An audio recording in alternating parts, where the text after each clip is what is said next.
ఆంధ్రప్రదేశ్ రాజకీయాల్లో ప్రస్తుతం వినిపిస్తున్న చర్చనీయాంశంగా జాడా శ్రవణ్ కుమార్ వ్యాఖ్యలు. గత కొంతకాలంగా తెలుగుదేశం పార్టీ అధినేత నారా చంద్రబాబు నాయుడుపై ఉన్న కేసుల విషయంలో ప్రభుత్వం తీసుకుంటున్న నిర్ణయాలపై ఆయన తీవ్ర స్థాయిలో విరుచుకుపడ్డారు.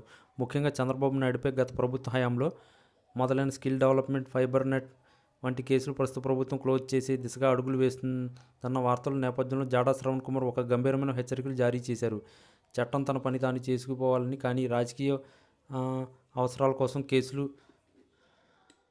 నీరుగార్చడం ప్రజాస్వామ్యానికి ప్రమాదకరమని ఆయన అభిప్రాయపడ్డారు. జాడా శ్రవణ్ కుమార్ వాదన ప్రకారం ప్రజాధనం దుర్వినియోగం అయినట్లు ఆరోపణలు ఉన్నప్పుడు వాటిపై పూర్తిస్థాయి విచారణ జరగాలి.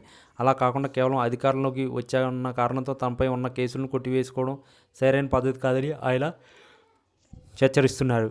ఈ పరిణామాలపై ఆయన హైకోర్టును ఆశ్రయిస్తున్నారని ఇప్పటికే స్పష్టం చేస్తున్నారు. వ్యవస్థలను మేనేజ్ చేసిన కేసు నుంచి బయటపడాలని చూస్తే అది సాధ్యం కాదని, న్యాయస్థానంలో ఎప్పటికైనా నిజం గెలుస్తుందని ఆయన పేర్కొన్నారు. ఈ క్రమంలో ఆయన చంద్రబాబు నాయుడు ప్రభుత్వానికి ఒక అల్టిమేట్ ఇచ్చారు. ఈ కేసులు క్లోజింగ్ విషయంలో పారదర్శకత లేకపోతే రాష్ట్ర వ్యాప్తంగా ఆందోళనలు చేపడతామని ఆయన తెలిపారు. మరోవైపు తెలుగుదేశం పార్టీ తరపున బలమైన గళం వినిపించే వర్లరామయ్య ఈ వ్యాఖ్యలపై ఘాటుగా స్పందించారు. జాడా శ్రవణ్ కుమార్ చేస్తున్న ఆరోపణలన్నీ నిరాధారమైన ఆయన కొట్టిపారేశారు. గత ప్రభుత్వం హయాంలో చంద్రబాబు నాయుడుపై పెట్టిన కేసులన్నీ రాజకీయ కక్ష సాధింపు చర్యలని, వాటిలో ఎలాంటి వాస్తవం లేదని హైకోర్టులో ఇప్పటికీ ప్రాథమికంగా గుర్తు చేశారని వర్లరామయ్య గుర్తు చేశారు. అక్రమంగా బనాయించిన కేసులను నిబంధనల ప్రకారం తొలగించడంలో తప్పు లేదని ఆయన సమర్థిస్తున్నారు. శ్రవణ్ కుమార్ వంటి వారు కావాలనే ప్రభుత్వంపై బురద జల్లడానికి ప్రయత్నిస్తున్నారని, ఇట్లాంటి హెచ్చరికలు తాము భయపడబోమని ఆయన స్పష్టం చేశారు.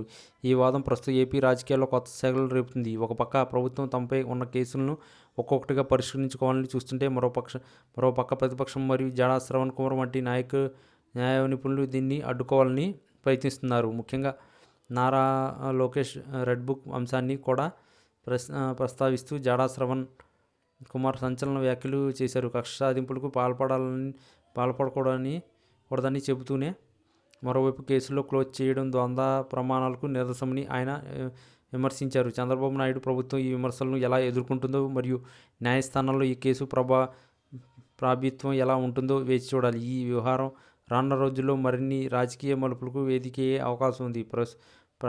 ప్రజాక్షేత్రంలో కూడా ఈ కేసుల అంశం చర్చకు రావడం తెలుగుదేశం పార్టీకి ఒక సవాల్గానే మారుతుంది. ఈ వీడియో కనుక మీకు నచ్చినట్లయితే please like, share and subscribe channel. మరిన్ని వీడియోస్ కోసం మా ఛానల్ని సబ్స్క్రైబ్ చేయడం మాత్రం మర్చిపోకండి. మీ ఫ్రెండ్స్, ఫ్యామిలీస్ కూడా ఈ వీడియోని షేర్ చేయండి. ఏపీలో ఇప్పటికిప్పుడు ఎన్నికలు జరిగితే సీఎంగా ఎవరు గెలుస్తారు? Chandrababu CM, Jagan CM? ఖచ్చితంగా కామెంట్ చేయండి.